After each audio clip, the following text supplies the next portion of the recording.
Bismillahirrahmanirrahim.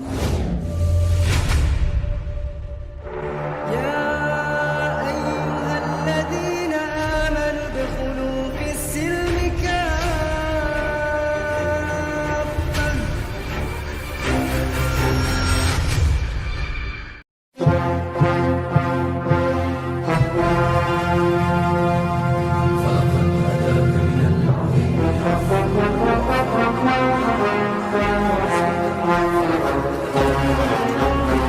Jadi maaf saya hanya mengklarifikasi yang dibawa-bawa semua dan yang dikomal-komal, biarlah kita ya sesuai yang di Islam bilang, dia kalimat itu saya suka, agamamu agamamu, agamaku agamaku, jadilah diri kita gitu. Yang penting Siap. diri kita, agama itu dirinya kita sendiri gitu. Apakah diri kita Siap. sudah benar? Apakah Oke. Kristen sudah benar? Apakah kalian sudah benar juga dirinya gitu? Tentang kehidupannya, tentang keluarga, tentang bermasyarakat, tentang tentang bermasyarakat, tentang berwarga negara yang baik gitu. Jadi dari diri kita, agama itu adalah diri kita sendiri. Bahkan juga saya pernah dengar suatu kalimat, karena saya di suatu sekolah yang mayoritas agama 90% muslim, saya pernah dengar kalimat salinglah kita bersilaturahmi, Bersilaturahim. ya, bersilaturahim yang baik. Dan Nabi Muhammad juga mengajarkan tentang janganlah kamu menghina agama-agama lain gitu. Masya Allah.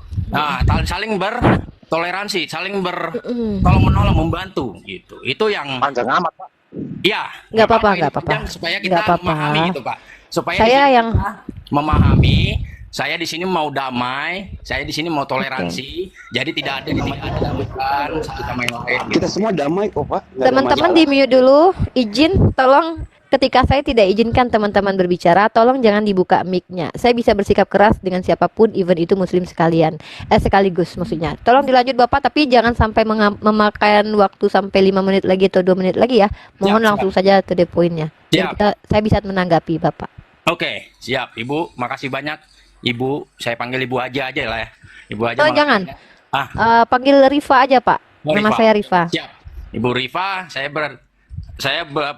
tidak mau saya menyikapi kalimat Yakub penipu atau nabi-nabi yang lain mungkin di Ibu Rifa bilang di Alkitab itu banyak hal yang mesat dan menipu apa segala macam.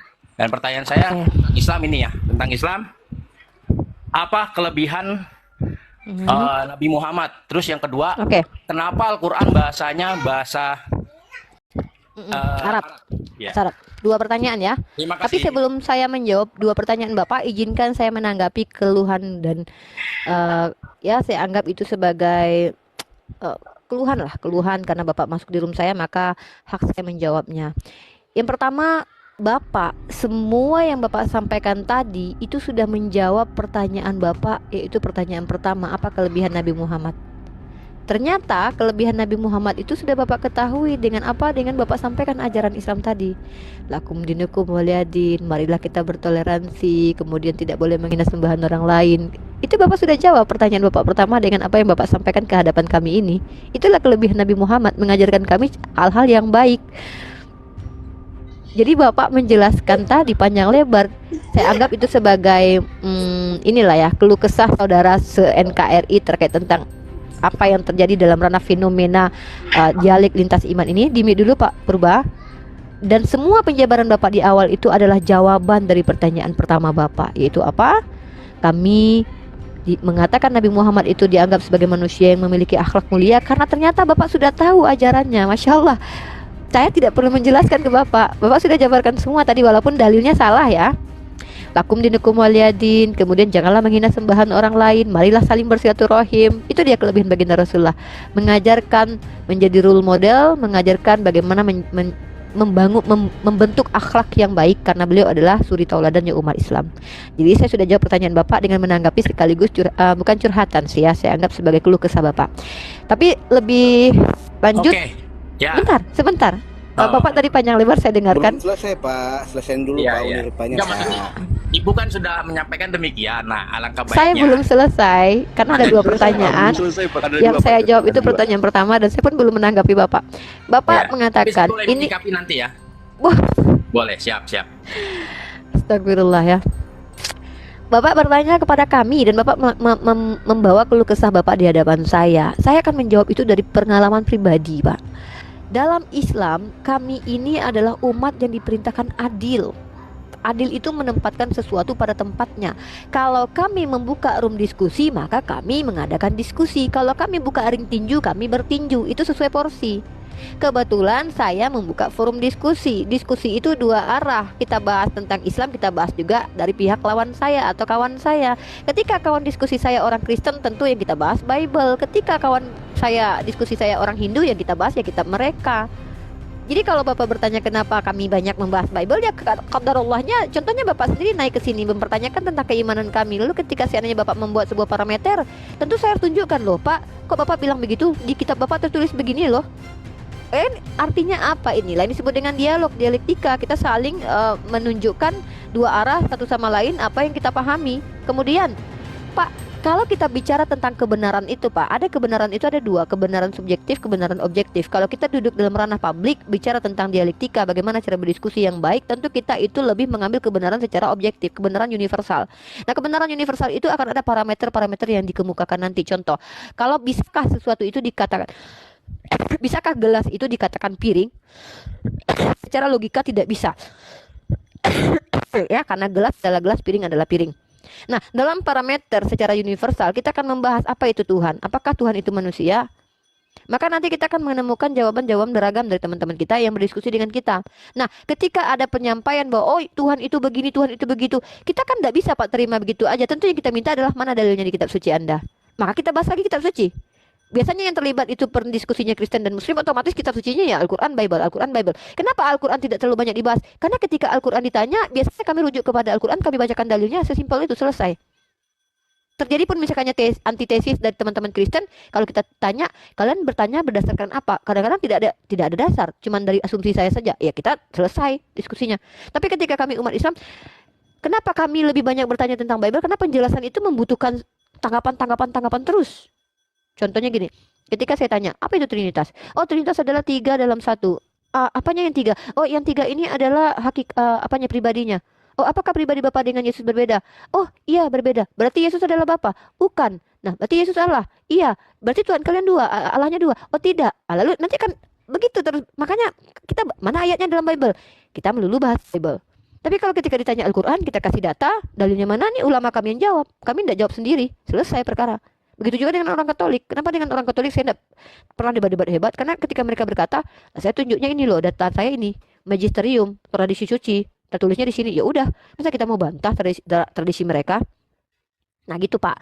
Terus satu lagi, terima kasih Bapak. Kita mari berdiskusi dengan cara yang baik. Betul sekali Pak. Dalam Islam itu, a'udzubillahi minasyaitonirrajim, bismillahirrahmanirrahim. Ud'u ila sabili rabbika bil hikmah. Serukanlah kebaikan itu dengan cara hikmah. Ya, wal mau'izatil hasanah, dan dengan cara pengajaran yang baik. Wajadilhum billati wajadilhum hiya billati ahsan, ya kalau saya tidak salah ayatnya. Dan debatlah mereka, bermujadalah atau mendebat mereka dengan cara yang baik. Kalaupun kita terjadi perdebatan, kami diperintahkan berdebat dengan cara yang baik. Tapi kenapa kalau Bapak lihat, kenapa ada yang keras, ada yang saling cendir, itu kan konteksnya konsekuensi itu. Itu karena kita lihat kronologisnya dulu dong. Dari awalnya mungkin mereka pelan-pelan, akhirnya itu konsekuensi. Konsekuensi ini terjadi dalam ranah perang juga Pak. Perang itu tidak ada yang suka, tapi perang itu tidak bisa dihindari karena itu konsekuensi dari perseteruan dari awalnya kecil, kemudian melebar, membesar. Artinya kita hidup di ranah di mana kita tidak bisa menghindari sesuatu terkadang. Saya tidak bisa menghindari perdebatan kusir walaupun saya tidak suka. Tapi terkadang saya harus mendebat orang-orang dengan cara keras. Kenapa? Karena orang itu zolim. Dalam Islam jangankan berdebat keras ya Pak. Telah dibolehkan kalian berperang ketika kalian diperangi. Berperang aja boleh kalau kami diperangi. Apalagi akidah saya diperangi secara argumentasi. Maka saya akan perangi orang-orang itu dengan argumen juga. Jadi berperang dengan argumentasi. Itu dibolehkan kok, asal tidak zalim, berlebihan. Ketika Bapak menjawab Al-Quran saya, menjelek-jelekan Al-Quran saya, emakmu, bapakmu, nenek moyangmu, dasar agama saya, itu salah, itu tidak boleh. Zolim. Nah, kalau saya zolim, saya pernah nggak zolim? Ya sering. Lah saya kan bukan nabi. Saya sedang berusaha mengaktualisasikan ajaran nabi saya. Tapi saya sering, kok Rifa sering keceplosan, sering ini. Ya iya kan saya Rifa.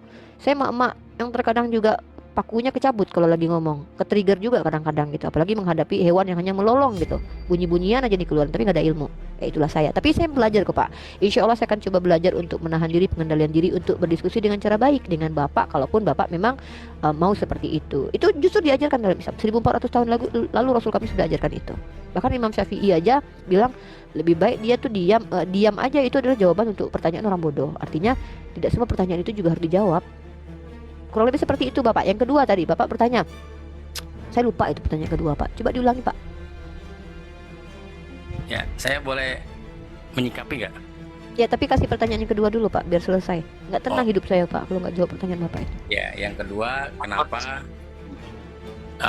Al-Quran harus bahasa Arab? Iya, mantap. Ini kalau saya jawab secara dalil ya, kata Allah Subhanahu wa taala, sesungguhnya Rasul itu diutus dengan menggunakan bahasa kaumnya. Lalu dalil aklinya apa? Pak, kalau seandainya Nabi Muhammad dia menggunakan bahasa Arab, tiba-tiba Allah menggunakan bahasa Padang atau bahasa Jawa, Pak. Emang Nabi Muhammad ngerti gitu, Pak?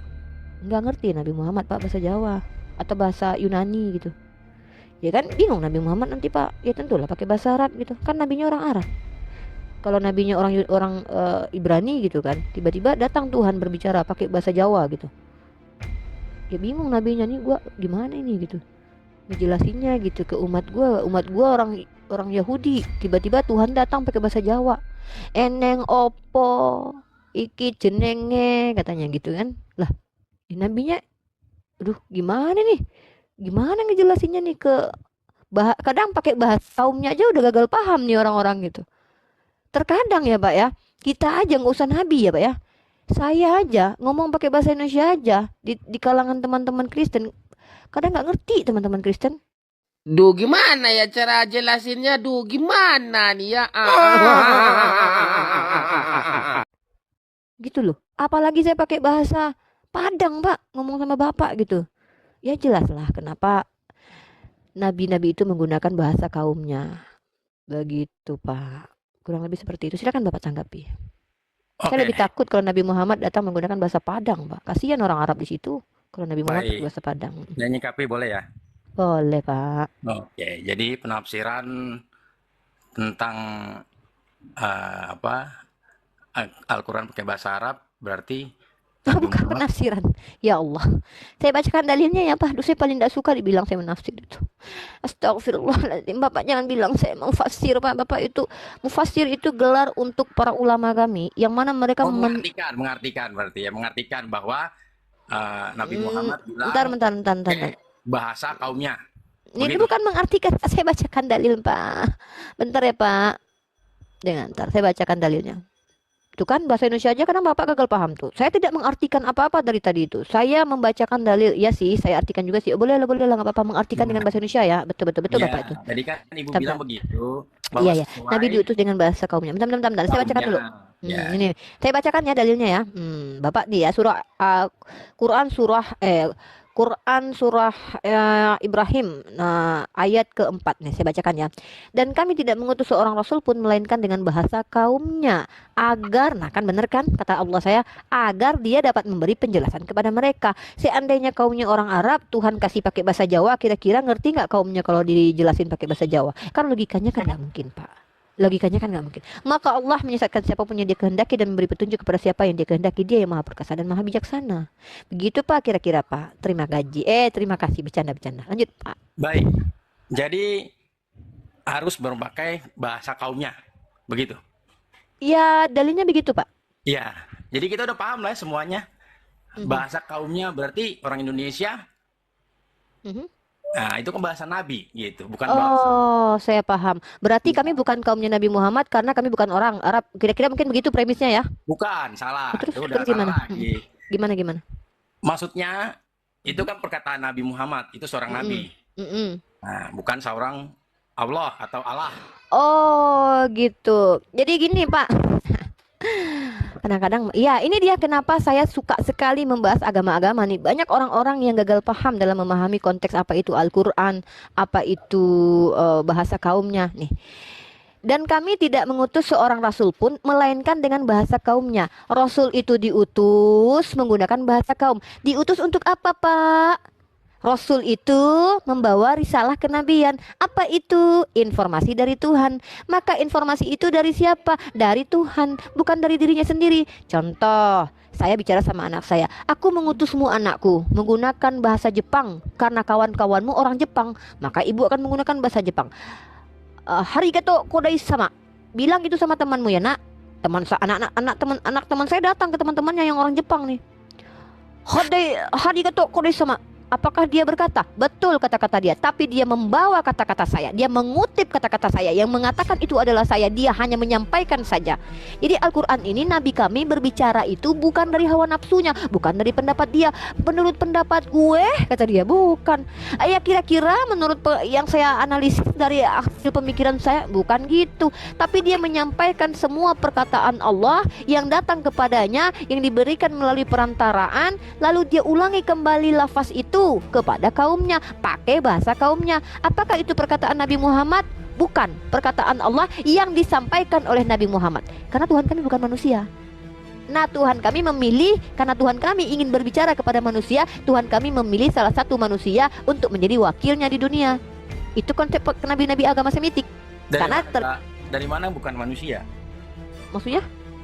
Tadi katanya Nabi Muhammad bukan dari manusia. Pak, gini ya Pak, yang disampaikan Nabi itu bukan hasil karangan pribadi dia, hasil kognitif dia, hasil persepsi dia, tapi hasil informasi dari Tuhan yang disebut dengan wahyu. Wahyu dari kata wahaya adalah komunikasi. Komunikasi Tuhan itu contohnya gini Pak, kan saya sudah analogikan tadi. Saya bicara sama anak saya, Nak, tolong sampaikan kepada temanmu yang orang Jepang gitu. Apa Ibu? Harigato kode sama. Datang anak saya. Harigato kode sama.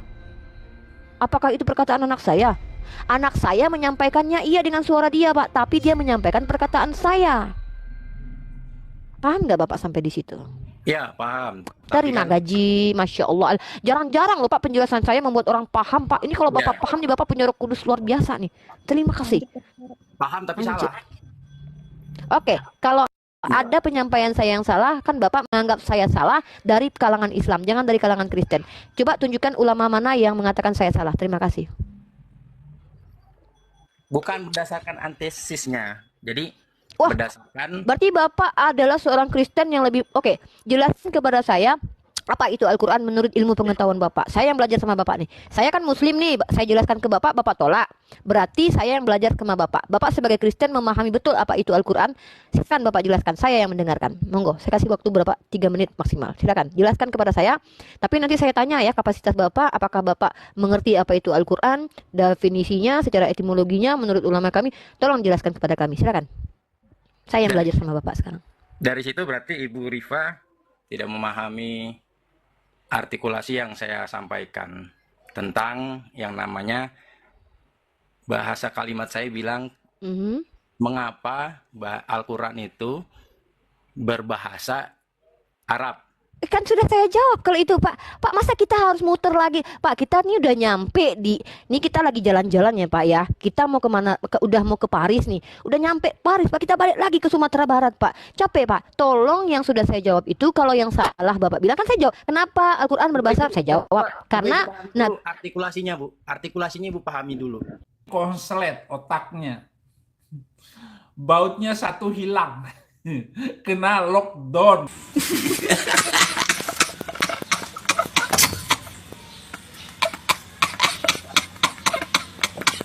Ibu kan Pak. enggak, pertanyaan Bapak itu kan gini. Bentar dulu, izin. Pertanyaan Bapak, kenapa Al-Quran itu diturunkan menggunakan bahasa Arab? Kan saya jawab. Pertama dengan dalil Al-Quran.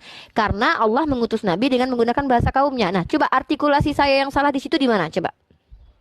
Contoh, bahasa Al-Quran dikeluarkan pakai bahasa Arab.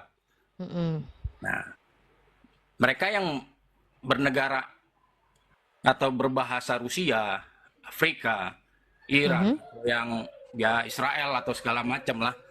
Kita kan di dunia ini berbagai-bagai negara dan berbagai-bagai bahasa.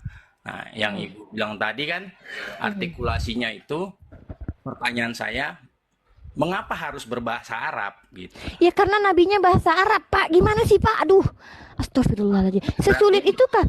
Kena nabinya bahasa Arab. Coba nabinya itu orang Minang, Pak. Mungkin digunakan bahasa Minang karena nabinya orang Arab. Melawak United ni udah kelihatan goblok ya kan? Jadi nabinya orang Arab, maka ya wahyu yang turun ya bahasa Arab. Kaumnya pada waktu itu yang hadir bersama beliau ya orang Arab. Itu loh, Pak. Simpel itu terus. Berarti nabi Terus berarti ya. astagfirullahaladzim. Nabi hanya utusan ya.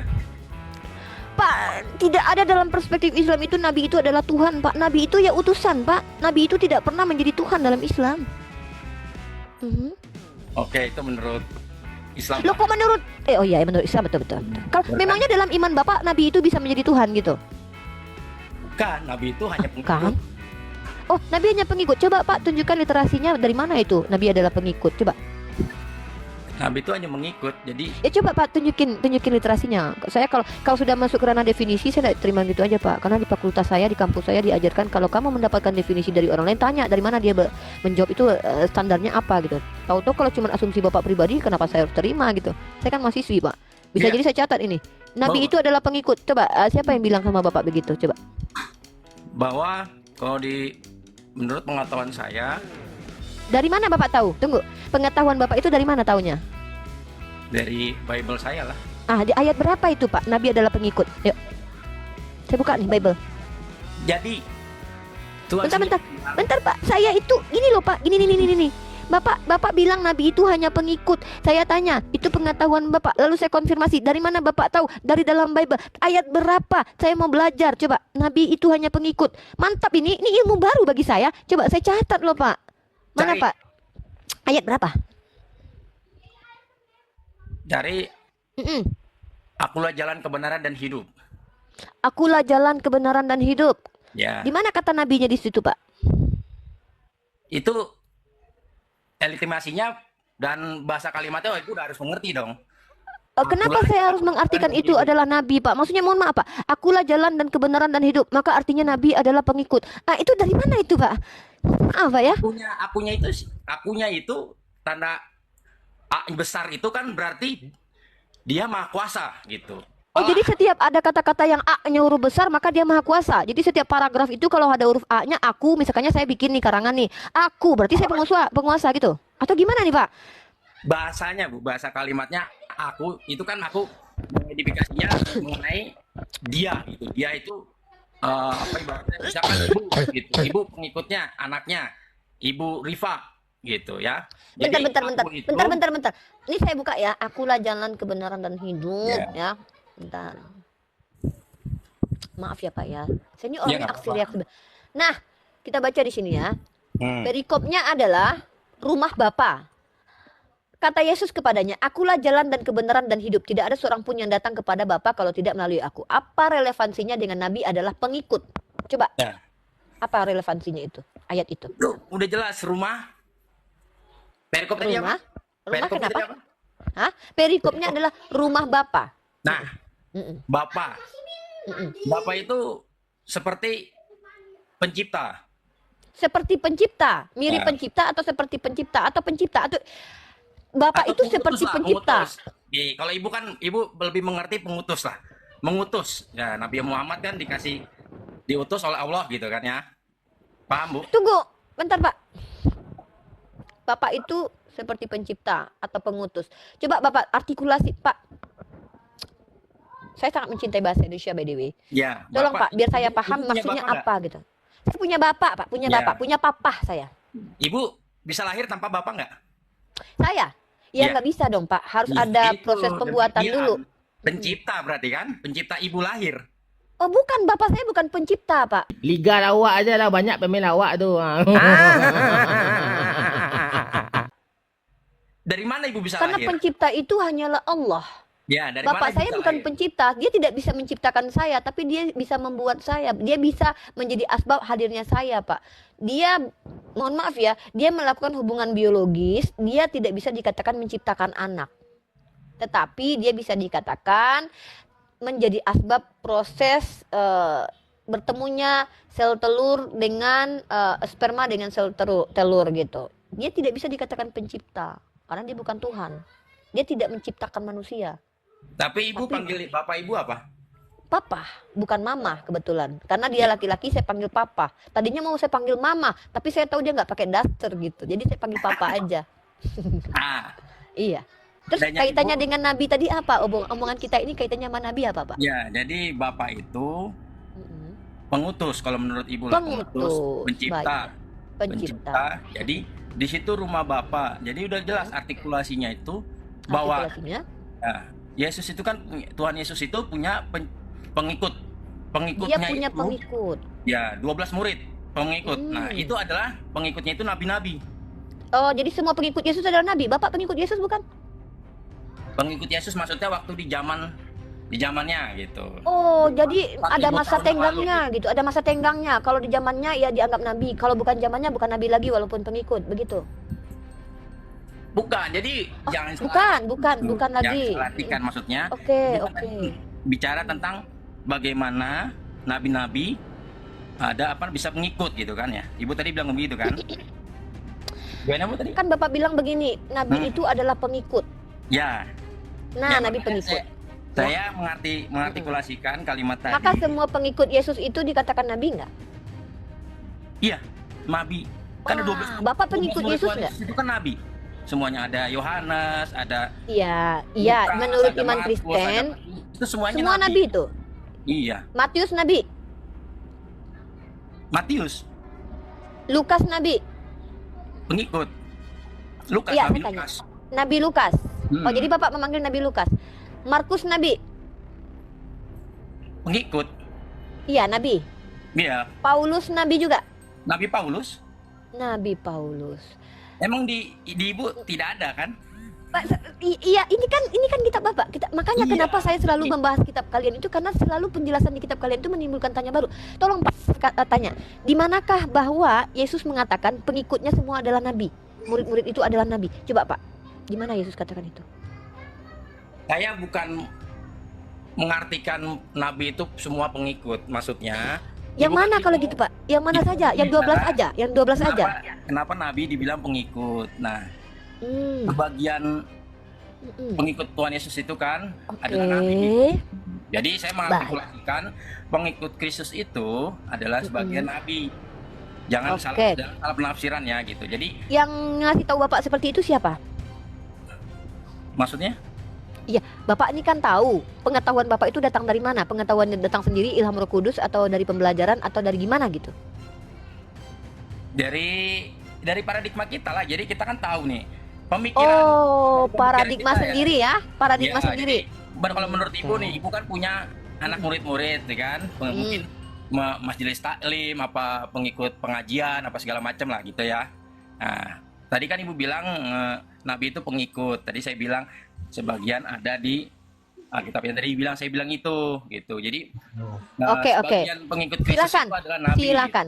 Itu namanya adalah kebenaran subjektif, kebenaran Iya, menurut perspektif nah Bapak gitu. sendiri ya. Kami tidak Nah, masalah. ya sih gini ya. Kami tidak Ya, ini masalah kan itu. panjang- Tapi panjang waktu, karena panjang saya sebentar, gitu. ini karena room saya ini adalah room yang berharapnya edukasi, saya akan memberikan informasi yang terverifikasi. Saya akan merujuk kepada salah satu website yang dimana penulisnya adalah seorang Ibu Rita Wahyu dan dia adalah seorang pengajar Bible bahasa Ibrani. Silahkan pun kalian boleh percaya sama dia, boleh juga enggak. Mari kita bahas apa itu Nabi ya. Oke, silahkan. By the way, Bapak ini adalah seorang pendeta atau ahli teologi atau ilmuwan atau siapa?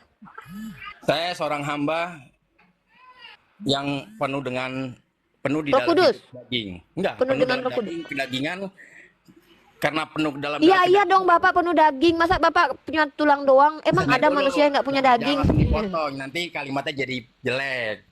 Ya, dengar dulu ya. Jadi hidup dalam daging itu terkadang kan hidup dalam daging itu punya namanya emosional, ya kan? Terus apa namanya suka menjelek-jelekan, terus suka berbicara jelek. Bapak hidup dalam daging, berarti Bapak suka menjelek-jelekan maksudnya? Atau gimana nih?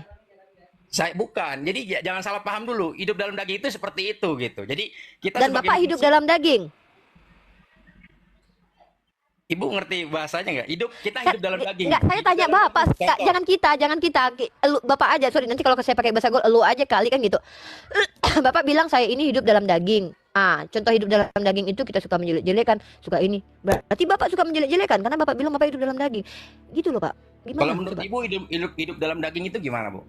Kami nggak ada istilah hidup dalam daging. Yang namanya hidup ya kita pakai daging, Pak. Masa saya hidup cuma roh doang, masa sama tulang doang, Pak? Ya pakai daging lah, Pak. Nih, Kadang-kadang contohnya- saya makan itu daging, contoh Pak. seperti Daging ini. ayam, daging sapi gitu. Contoh seperti ini, hidup dalam daging itu, coba Ibu cubit diri Ibu. Cubit. Oke, saya cubit. Ya. Saya cubit nih. Sakit, au. Nah, begitu juga dengan kehidupan. Sakit gitu.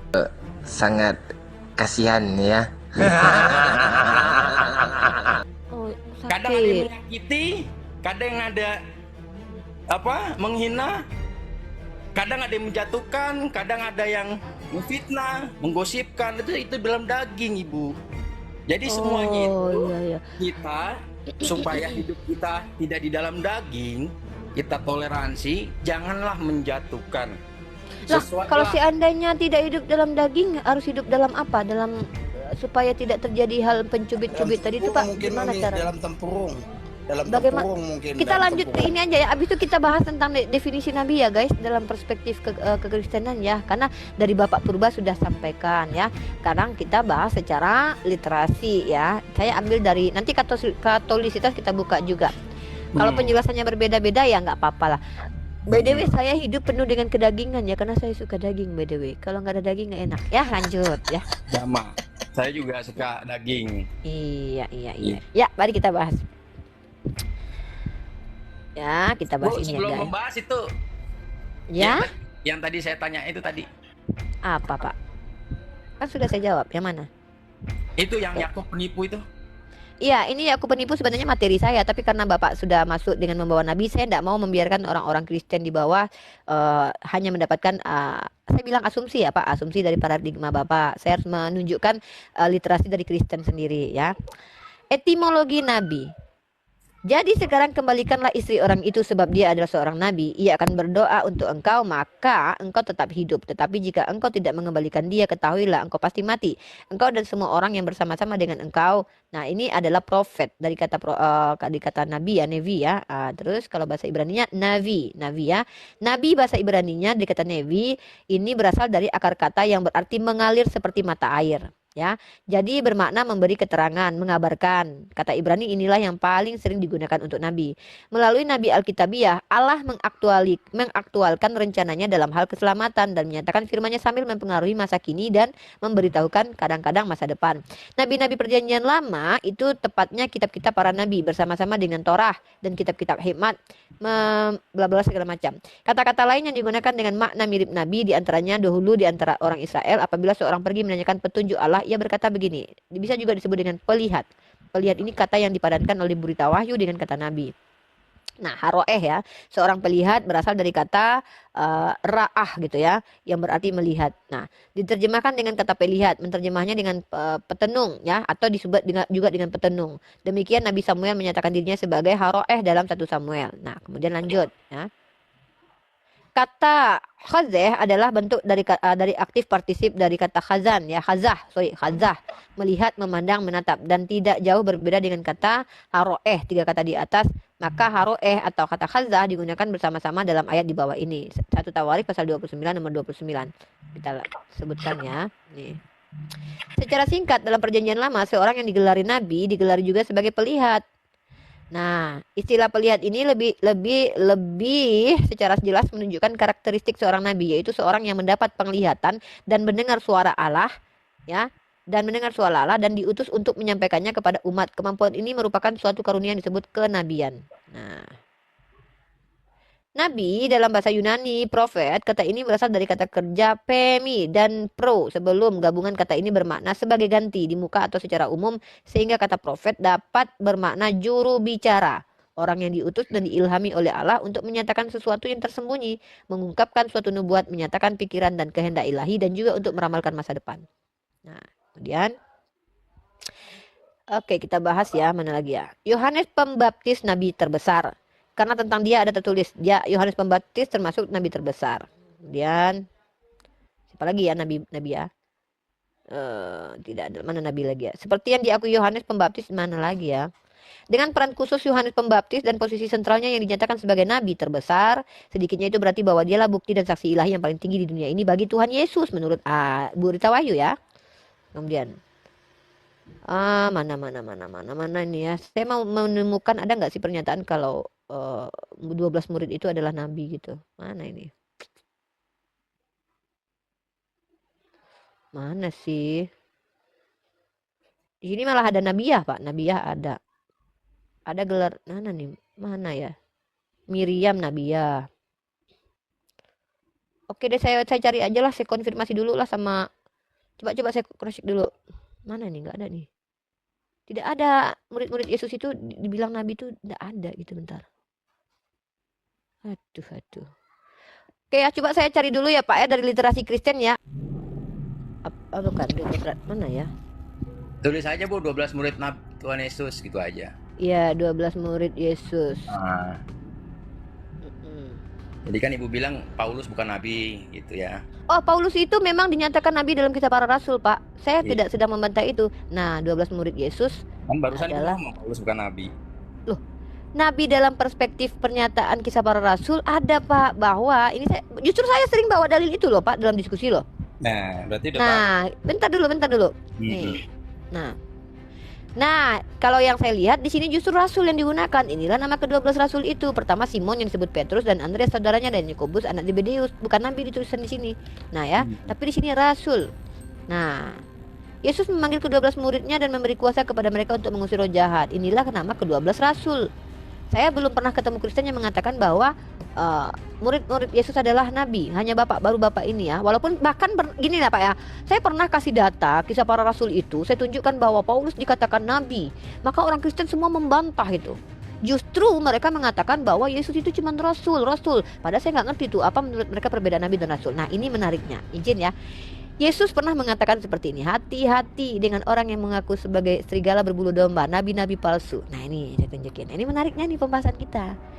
Nih, ini adalah ayat kesukaan saya bahwa Saulus adalah nabi. Nih. Saya tunjukin nih. Justru saya yang sering bawa dalil ini Pak, menunjukkan bahwa itu loh Saulus itu nabi loh dalam perspektif. Bukan Rifa, Saulus adalah rasul. Kata orang Kristen, saya senang nih. Ada orang Kristen yang mengakui bahwa Saulus adalah nabi. Masya Allah. baru ini saya berjumpa orang Kristen yang mengakui Paulus nabi. Karena rata-rata orang Kristen menolak bahwa Paulus adalah nabi. Iya, 4 tahun saya berdiskusi, bahkan dia mengatakan mana ada di situ Paulus nabi, itu bukan Paulus. Padahal saya sudah tunjukkan dalilnya tuh dalam Kisah Para Rasul. Mana ya? Nabi mau Paulus sama nggak? Paulus itu kan nama, nabi itu kan gelar kan Pak? Di mana? Nabi sama rasul maksudnya? Oh, kalau dalam Islam itu Pak, setiap nabi itu belum tentu rasul, sementara rasul sudah pasti nabi Pak. Perbedaannya? Nabi itu dia tidak diwajibkan untuk diutus kepada satu kaum. Dia menjadi penyampai, membawa berita besar, tapi tidak dikhususkan seperti Nabi Muhammad kepada satu kaum, Nabi Musa kepada satu kaum, Nabi Isa kepada satu kaum, bukan seperti itu. Jadi ada perbedaannya, ada penekanannya Pak. Sama nanti seperti perbedaan milah dengan. Bentar Pak, saya kasih Bapak dulu data dulu. Saya kasih data. Saya justru senang ketika nih. Niger ya. Bahkan ada banyak Pak. Nah, Kisah Para Rasul pasal 13 ayat 1. Saya bacakan ya Pak ya. Pada waktu itu dalam jemaat di Antioquia ada beberapa nabi dan pengajar, yaitu Barnabas, Simeon yang disebut dengan Niger, Lukius orang Kirene, Menahem yang diasuh bersama dengan Raja wilayah Herodes, dan Saulus. Nah, kalau Bapak mengatakan bahwa betul ini pengikut Yesus adalah nabi, maka telah batal argumentasi bahwa nabi itu hanya datang dari Bani Israel. Kenapa? Ada nabi dari Niger. Gimana Pak? Sepakat dengan bahwa nabi itu bukan hanya dari bangsa Israel? Gimana menurut Bapak? Berarti nabi itu juga ada dari non-Israel ya?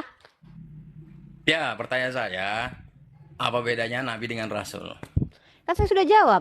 Rasul itu memiliki tanggung jawab diutus kepada satu kaum, sementara nabi itu adalah orang pilihan yang iman dan takwanya melebihi pada manusia pada dasarnya, membawa kabar juga tapi tidak diberikan kewajiban diutus kepada suatu kaum.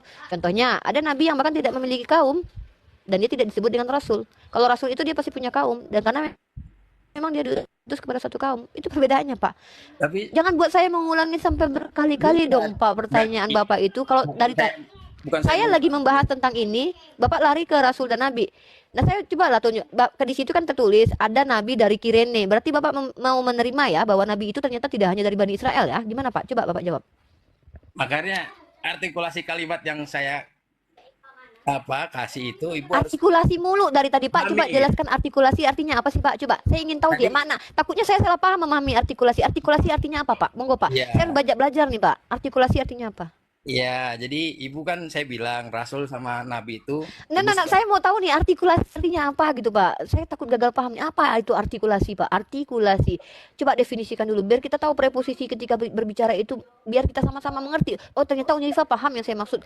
Takutnya Bapak memahami artikulasi itu dengan saya beda. Jangan-jangan menurut pandangan saya artikulasi itu adalah nama makanan gitu loh. Coba Bapak jelaskan artikulasi itu apa gitu.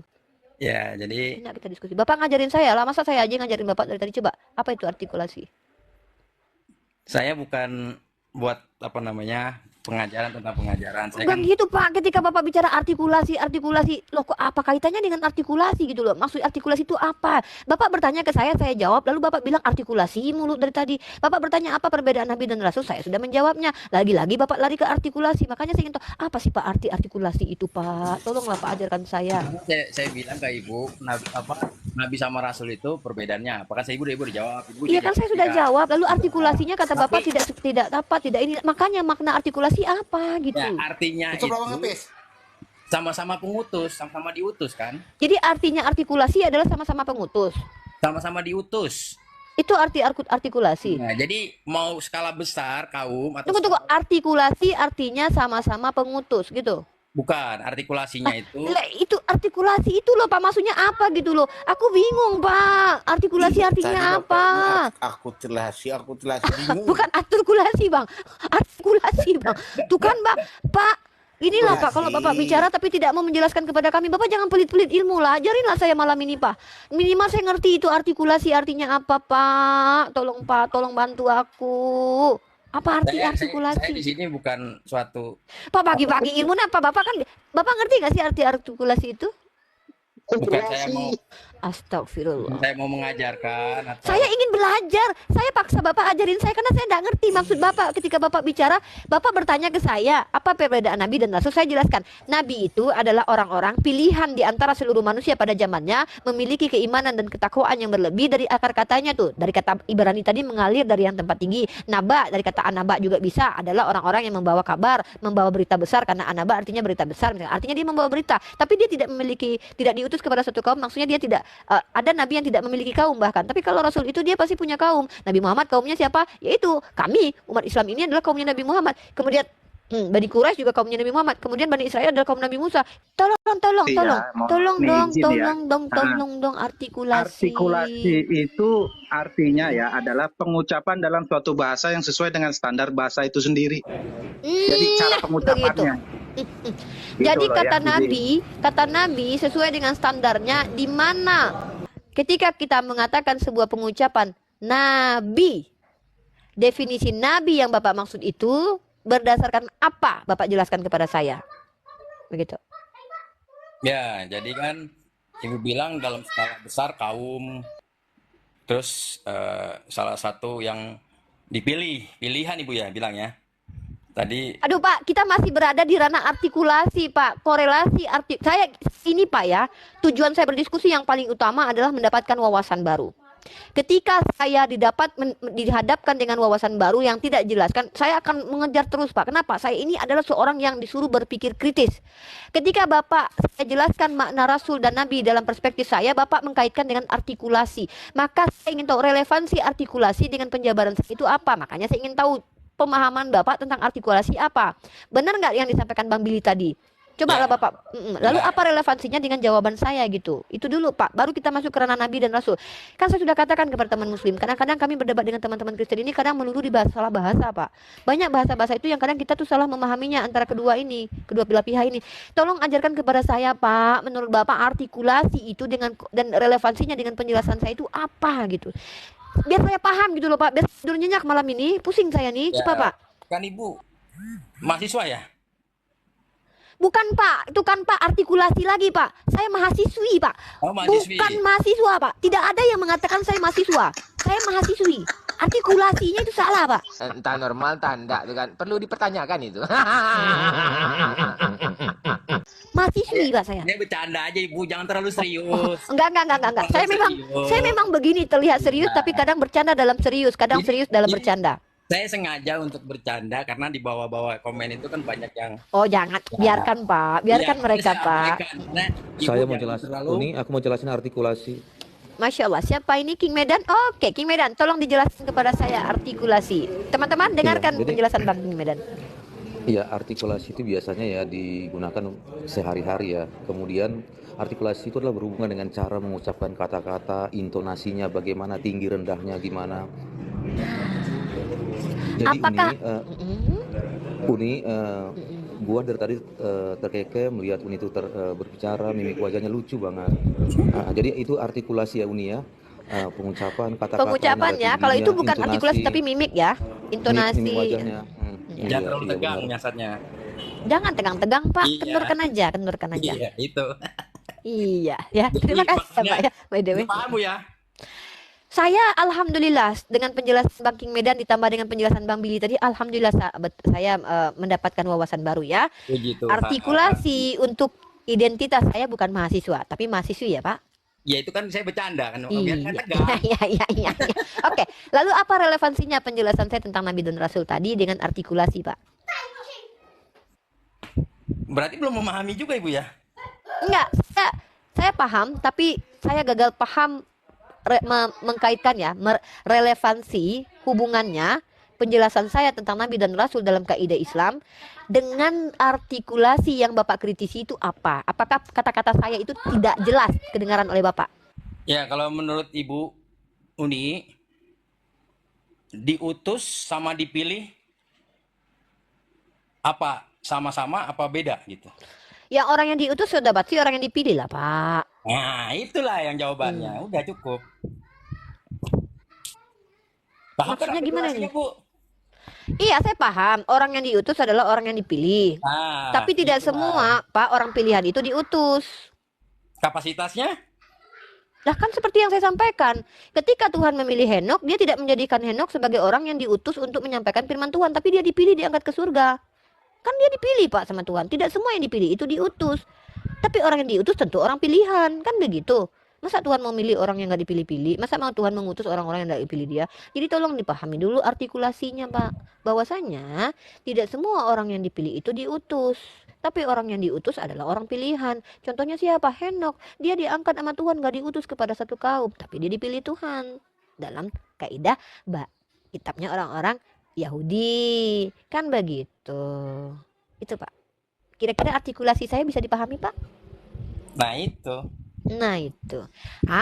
Jadi kalau kita bicara tentang Nabi dan Rasul, tidak semua Nabi itu ketika dia menjadi orang pilihan, tidak semua dia diutus. Gitu. Tapi ketika dia sudah diutus, otomatis dia ada orang pilihan. Makanya saya katakan yang namanya Rasul pasti Nabi. Yang namanya Nabi belum tentu Rasul. Begitu cenah. Paham artikulasinya Pak? Itu buat Ibu pertanyaannya. Kalau saya, kan saya jelasinnya ke Bapak. Yang perlu artikulasi jelaskan Bapak. Makanya saya Iya. konfirmasi Bapak jelas artikulasinya. Iya, makanya sudah dijelaskan sama King, sama Kak Billy. Ya, Saya secara artikulasi jelas nggak menurut Bapak? Itu yang saya minta. Kalau definisi artikulasi kita sudah paham. Penjelasan saya secara artikulasi menurut Bapak memuaskan atau belum puas? Dewi, saya bukan pemuas nafsu. Ngerti nggak? Artikulasinya sudah sesuai nggak dengan kemauan Bapak? Gitu loh Pak penjelasan saya. tidak sesuai. Tidak masih ada- sesuai. Masih masih ada kurangnya. Artikulasinya yang salah. Ya, karena kan kita Yang manusia. mana itu? Karena kita Mas- manusia. ya, Iya, luput iya. dengan kesalahan, benar gak Bu? Dan Tentu dong Pak. Yang namanya manusia pasti salah. Yang tidak pernah salah adalah Tuhan. betul. Tapi itu kalau kan- Tuhan menjadi manusia, maka Tuhan itu akan menjadi Tuhan yang kemudian bisa salah. Karena manusia pasti salah. Ketika Tuhan jadi manusia, maka dia jadi Tuhan yang pasti bisa salah. Karena dia adalah Tuhan yang jadi manusia. Karena manusia itu bisa salah, maka kalau Tuhan jadi manusia, Tuhan ini bisa salah. Karena dia jadi manusia. Gimana artikulasi saya menurut Bapak? karena dia diutus, bukan dia bersalah gitu. Oke, karena dia jadi manusia, maka wajar tak kalau dia salah? Karena dia hidup dalam daging, manusia itu kan hidup dalam daging. Mm-mm. Jadi dia bersalah. Ya, namanya kita yang tadi saya bilang, ibu dicubit sakit gak? Iya, kalau Baik. ada Tuhan yang hidup dalam kedagingan, maka dia bisa salah nggak? Perbedaannya antara manusia biasa dengan Tuhan Yesus itu, Manusia yang setengah Tuhan, atau manusia yang ketuhan-tuhanan, atau manusia ilahi, atau gimana? Uh, saya sorry, izin minta maaf dengan sepenuh hati. Saya khawatir mendefinisikan sesuatu yang tidak sesuai hakikatnya. Ketika saya katakan Yesus Tuhan, dia manusia. Yang namanya Tuhan bukan manusia. Kalau saya katakan dia manusia, dia Tuhan. Jadi saya memang agak kebingungan untuk mendefinisikan Yesus.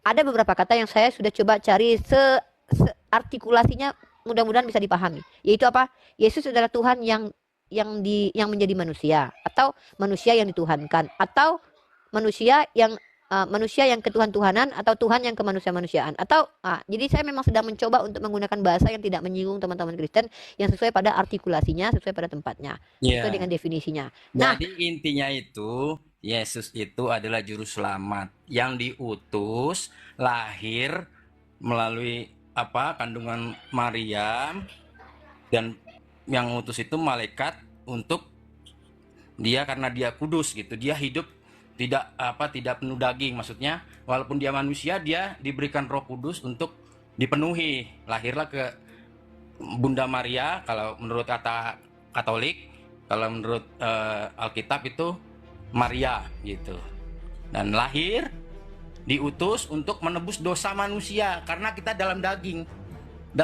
penuh dengan dosa. Ibu punya dosa nggak, Bu? saya Pak, banyak Pak.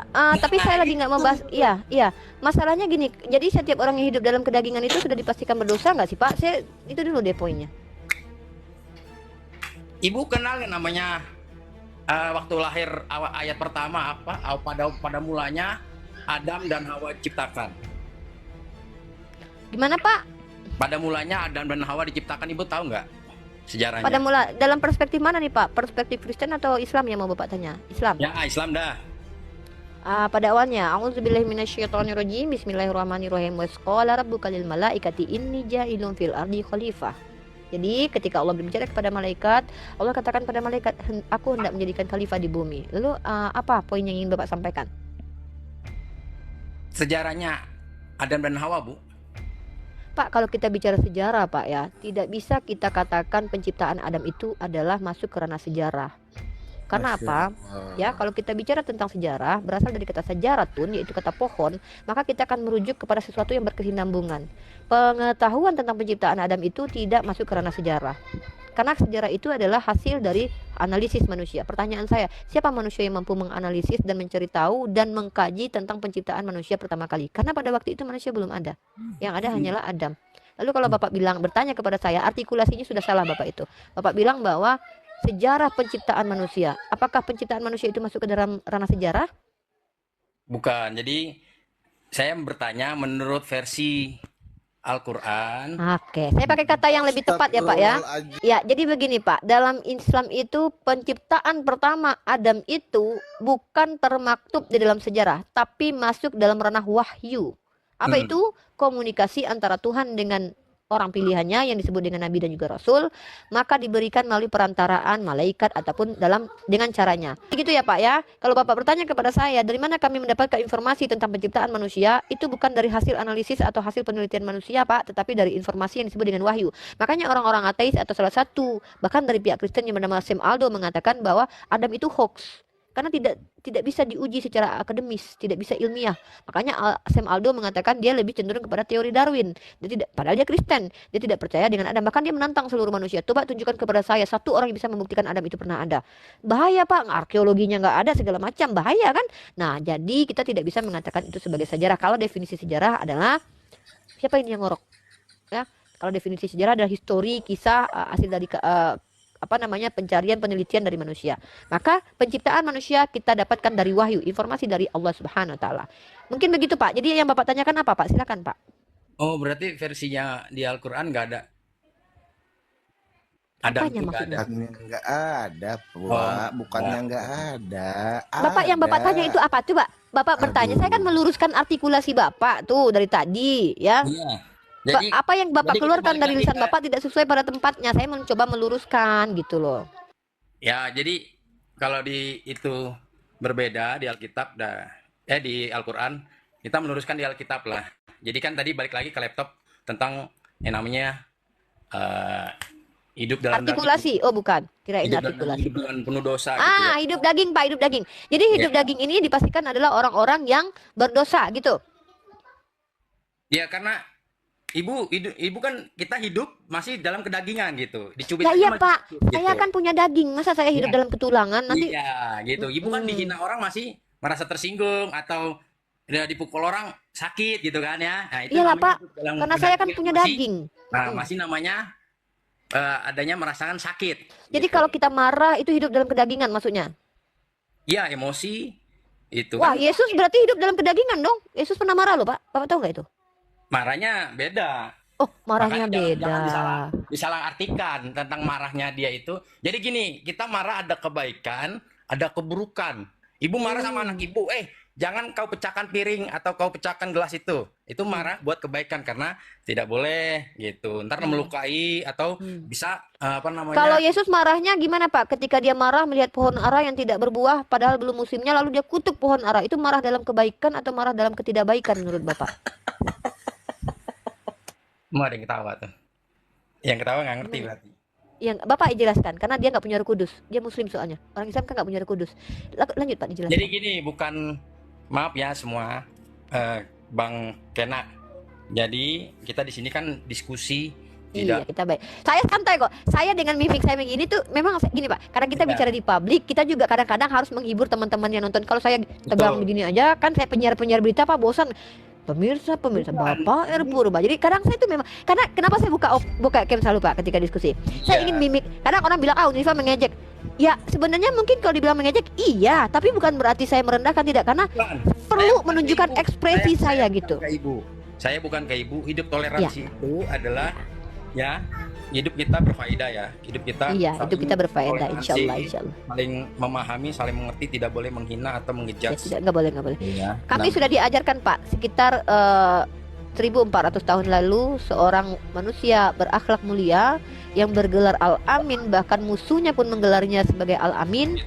Dia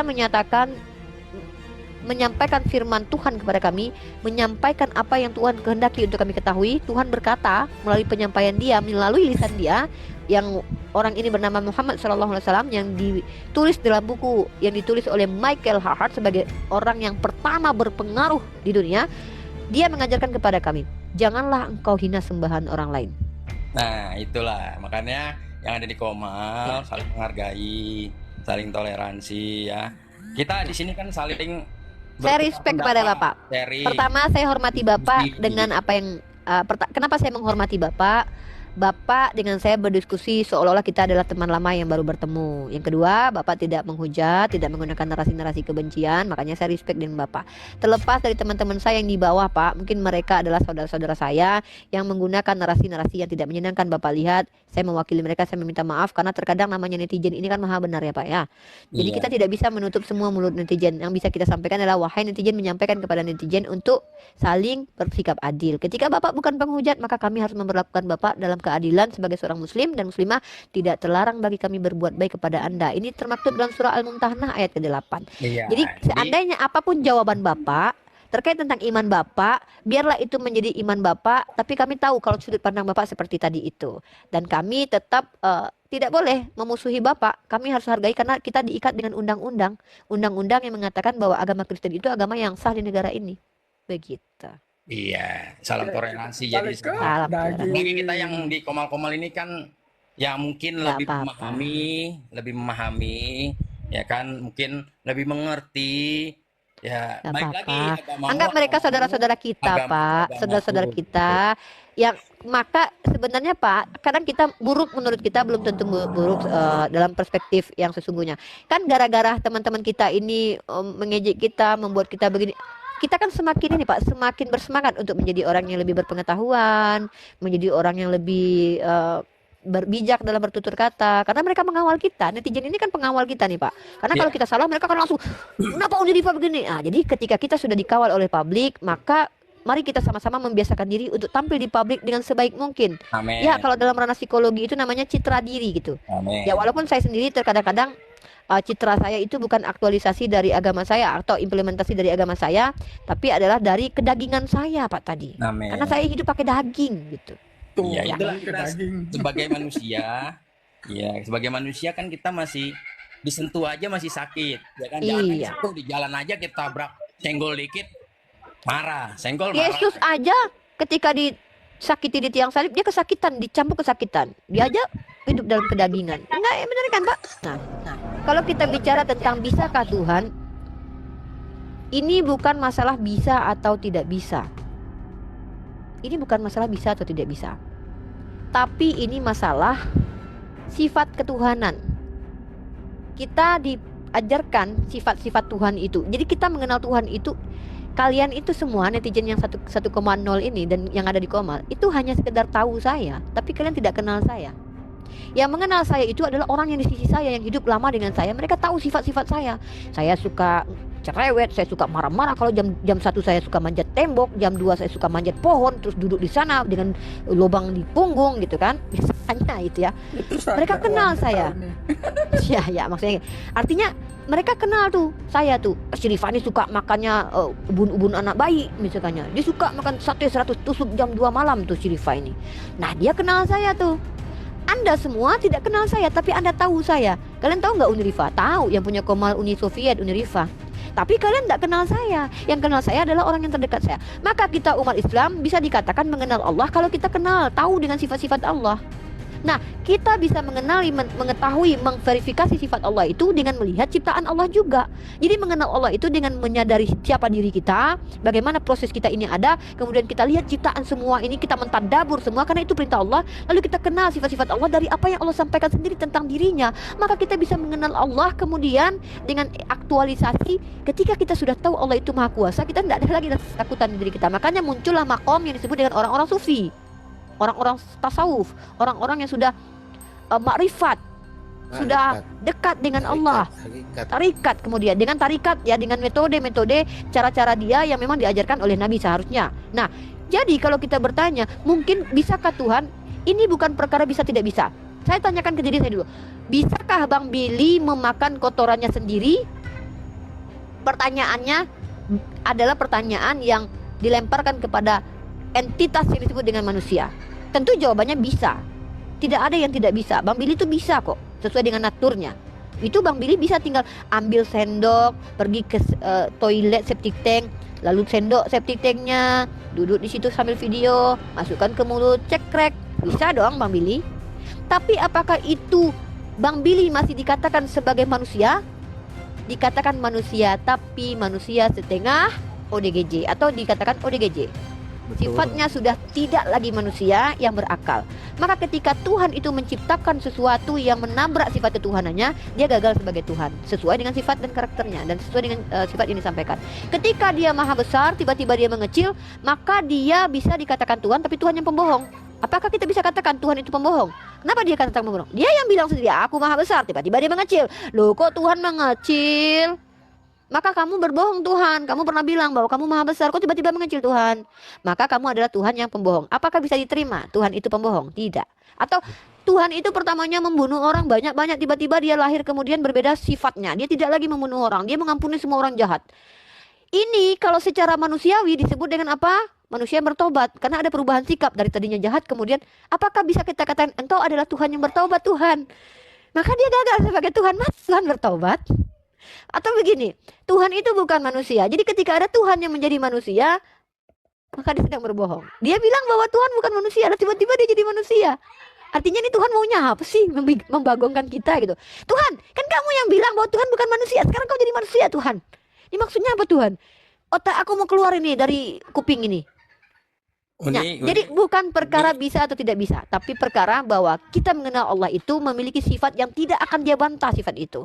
Ketika Allah berlaku kasih, dia tidak akan meninggalkan keadilannya. Ketika dia berbuat kasih, dia tidak akan melanggar sifat kemuliaannya, kebesarannya, kemahakuasaannya. Ketika dia sudah lemah, tidak berkuasa, maka itu sudah gagal sebagai Tuhan. Gitu kurang lebih. Maka itu yang disebut dengan, makanya secara logika Tuhan yang paradok itu tidak diterima, maksudnya tidak diterima gitu. Tidak mungkin lingkaran itu adalah segitiga di waktu bersamaan. Tidak mungkin gelas itu adalah piring di waktu bersamaan. Tidak mungkin Tuhan itu adalah manusia di saat bersamaan. Itu menurut perspektif universal.